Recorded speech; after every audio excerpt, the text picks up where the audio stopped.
بیایید مشارکت کنید تو وضعیت مملکت. حیفه که این کار نکنید، حیفه که غرب نشناس بشید.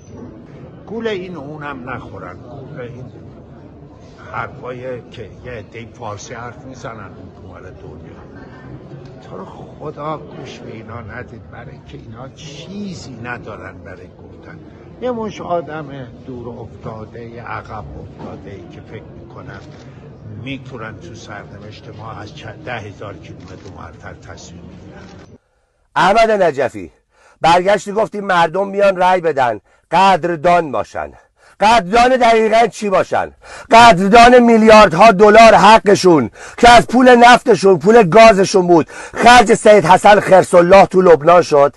سانت به سانت و تونلایی که تو غزه ساخته شد از جیب مردم ایران رفت. تو هر تونلش الان اسرائیل داره میلیون‌ها دلار پول پیدا میکنه. قدردان چی باید باشن؟